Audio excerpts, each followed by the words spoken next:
Judgment is typically based on expecting someone to be other than who they are. Or it could be expecting something or a situation to be other than it is.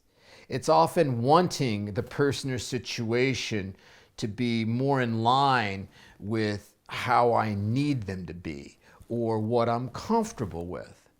So when you notice yourself judging, and we all judge things, so we have to get over that. When we notice ourselves judging, it can be really useful to say, well, what was I expecting him to be? Or what was I expecting this situation to be? And that can take us really down to the core of our judgment in a hurry. You know, my teacher that I worked with for a long time used to ask me this similar question. You know, if I was sitting there and like stewing on something or upset or disappointed about something, he'd say, well, what were you expecting, Mike?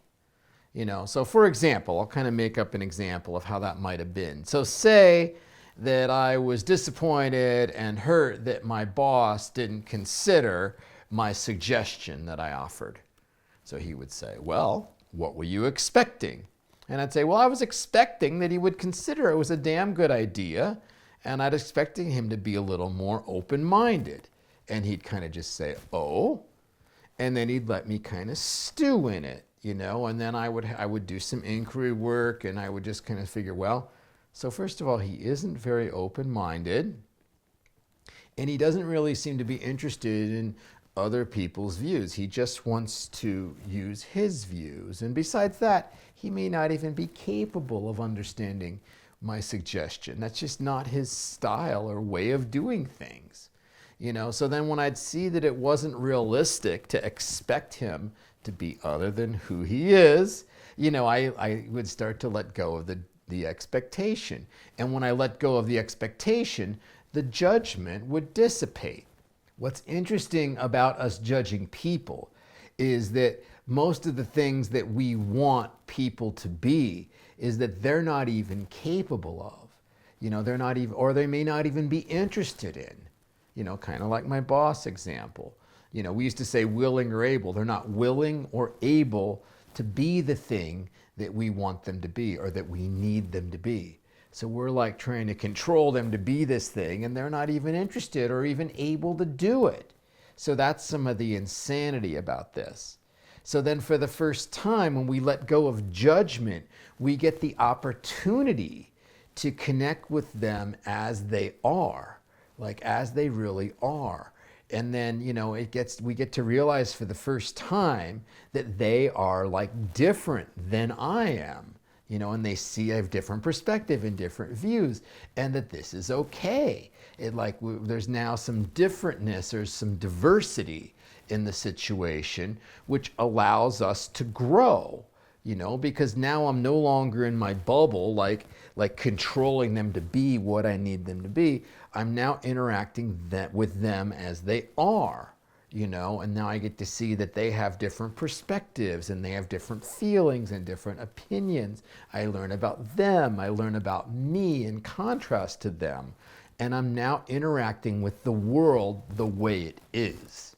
The other thing that naturally happens when we let go of our judgment with someone is we get the ability to have this deeper connection with them.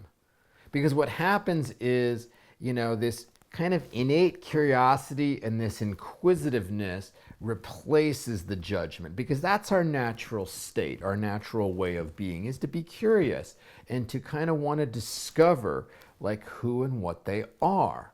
And it becomes more natural to kind of just allow their energy in. See, because they're no longer threatening to us. What I mean is, when I needed them to be something, if they were not that, it was threatening to me.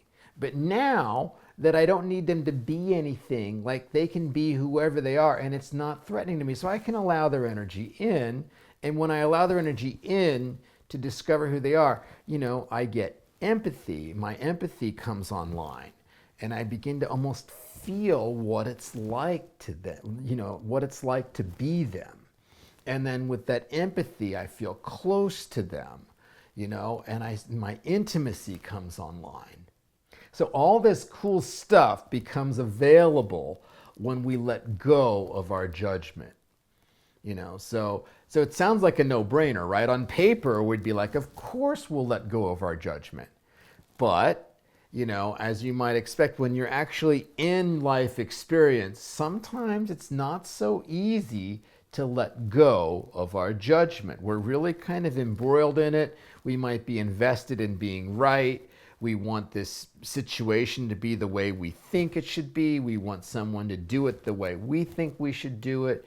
And when they don't, we're like, what the heck's wrong with you? Can't you see we should do it? And you get the idea.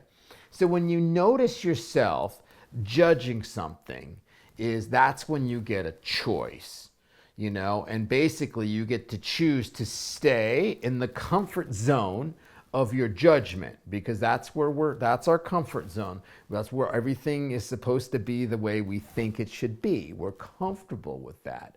Or do we want to choose to let go of our judgment and see what's there beyond that? And then we can have closeness and empathy and intimacy, and we can be like actually living with life live the way it is. We can be interacting with people the way they are. So anyway, that is my video for this week. Thank you for watching. I hope you have an awesome week and that you consider noticing your judgment and seeing what's there beyond it. So I'll see you in a week.